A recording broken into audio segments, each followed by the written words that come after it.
ಪ್ರತಿಭಟನೆ ಮಾಡೋದು ಅವರ ಹಕ್ಕು. ಯಾರು ಪ್ರತಿಭಟನೆ ಮಾಡ್ತಾರೆ ಅದಕ್ಕೆ ಸಂವಿಧಾನಾತ್ಮಕವಾಗಿ ಪ್ರತಿಭಟನೆ ಮಾಡೋದಕ್ಕೆ ಅವಕಾಶ ಮಾಡಿಕೊಟ್ಟಿದ್ದಾರೆ. ಆದರೆ ಯಾವ ವಿಷಯದಲ್ಲಿ ಪ್ರತಿಭಟನೆ ಮಾಡ್ತಾರೆ, ಯಾಕೆ ಮಾಡ್ತಾರೆ, ಅದು ಭಾಳ ಮುಖ್ಯ. ಅದಕ್ಕಾಗಿ ಅದನ್ನು ನೋಡೋಣ, ಯಾವ ರೀತಿ ಅವರ ಅಜೆಂಡಾ ಏನಿದೆ ಅಂತ ಸ್ವಲ್ಪ ತಿಳ್ಕೊಂಡು ಆಮೇಲೆ ರಿಯಾಕ್ಟ್ ಮಾಡೋಣ. ಮುಸ್ಲಿಂ ಸಂಘಟನೆ ನಿನ್ನೆ ಕೂಡ ಒಂದು ಪ್ರೆಸ್ ಮೀಟ್ ಮಾಡಿದೆ. ಪ್ರೆಸ್ ಮೀಟ್ ಅಲ್ಲಿ ಸ್ಪಷ್ಟವಾಗಿ ಹೇಳ್ತಾರೆ, ಕಾಂಗ್ರೆಸ್ಗೆ ಮುಸ್ಲಿಮರ ಅಗತ್ಯ ಇದೆ ಹೊರತಾಗಿ ಮುಸ್ಲಿಮರಿಗೆ ಕಾಂಗ್ರೆಸ್ ಅಗತ್ಯ ಇಲ್ಲ ಅಂತ. ಈ ಮಟ್ಟಿಗೆ ಬರಬೇಕಾಯ್ತಾ ಅಂತ ಸಾಂಪ್ರದಾಯಿಕ ಮತ್ತು ಮುಸ್ಲಿಮರು ಕಾಂಗ್ರೆಸ್ಗೆ? ನೋಡಿ, ಅದನ್ನು ಕೆಲವರು ಡಿಸ್ಟರ್ಬ್ ಮಾಡೋದಕ್ಕೋಸ್ಕರ ಅದಕ್ಕೆ ಒಂದಿಷ್ಟು ತುಪ್ಪ ಸುರಿತಾರೆ.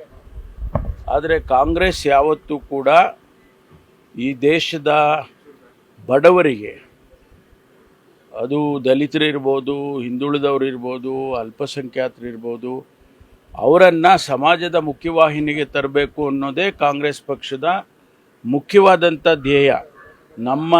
ನಮ್ಮ ಬದ್ಧತೆಯಲ್ಲಿ ಯಾವುದೇ ಬದಲಾವಣೆ ಇಲ್ಲ. ಕೆಲವು ಸಂದರ್ಭದಲ್ಲಿ ತಪ್ಪುಗಳು ಆಗಿದ್ದರೂ ಕೂಡ ಅದನ್ನು ಸರಿಪಡಿಸ್ಕೊಂಡು ಮುಂದಕ್ಕೆ ಹೋಗ್ತೇವೆ. ಕೆಲವು ಸಂದರ್ಭದಲ್ಲಿ ಆ ಸಮುದಾಯಗಳು, ಯಾವ ಹಿಂದುಳಿದ ಸಮುದಾಯ, ದಲಿತ ಸಮುದಾಯ ಅಥವಾ ಇವೆಲ್ಲ ಕೂಡ ಕೆಲವು ಸಂದರ್ಭದಲ್ಲಿ ಬೇರೆ ಬೇರೆ ತೀರ್ಮಾನಗಳನ್ನು ಮಾಡಿಬಿಡ್ತಾರೆ.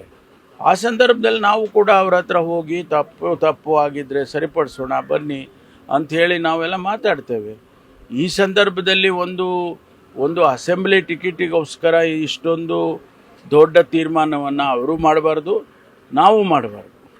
ಅದಕ್ಕೆ ನಾವು ಅವರ ಜೊತೆ ಮಾತಾಡ್ತೇವೆ. ಅಧ್ಯಕ್ಷರು ಆಗಲಿ, ಮುಖ್ಯಮಂತ್ರಿಗಳಾಗಲಿ, ನಾವುಗಳೆಲ್ಲ ಅವರನ್ನು ಮಾತಾಡಿ ಸರಿಪಡಿಸ್ಕೊಳ್ತೀವಿ. ಅದರಲ್ಲೇನು ತೊಂದರೆ ಆಗೋದಿಲ್ಲ.